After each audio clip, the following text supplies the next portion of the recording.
నమస్తే, welcome to TV 999 news. ఇక వార్తల్లోని వివరాలు చూద్దాం. భద్రాద్రి కొత్తగూడెం జిల్లా ఇల్లందు పురపాలక పరిధిలోని ఇల్లందుపాడు చెరువులోని నీరు ఇల్లందు పట్టణ ప్రజలందరికీ మంచినీటి సౌకర్యాన్ని అందించే చెరువు. ఈ చెరువు ఎన్నో సంవత్సరాలుగా రోడ్డు మీద వెళ్తుంది.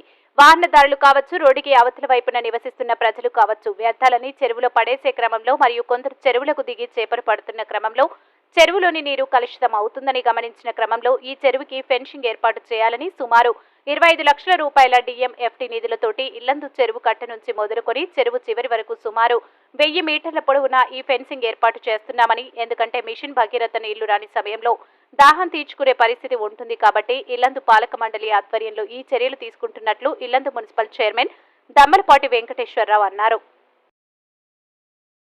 అందరికీ నమస్కారం. ఇల్లందు పురపాలక సంఘ పరిధిలో ఉన్నటువంటి ఇల్లందులపాడు చెరువు ఏదైతే ఉందో మన ఇల్లందు పట్ట ప్రజలందరూ కూడా దహనాన్ని తీర్చేటువంటి చెరువు.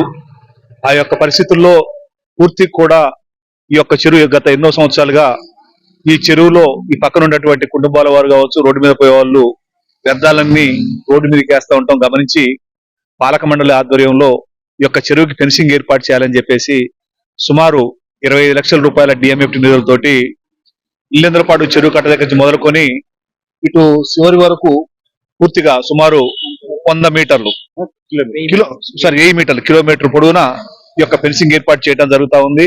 ఎందుకంటే ఈ యొక్క తాగునీరుకి మనం ఉపయోగించుకుంటున్నాం. ఇల్లందు పట్ట ప్రజలందరం మిషన్ భగీరథ నీళ్ళు కనుక ఇప్పుడు రానట్లయితే ఆ నీళ్లు ఉపయోగించుకోవడానికి అనుకూలంగా ఉండి ఎక్కడ కూడా విషపూరితం కాకుండా, కలుషితం కాకుండా చాలా మంది ప్రజలు కూడా అటుపక్క దిగి చేపలు పట్టడం కూడా జరుగుతూ ఉంది.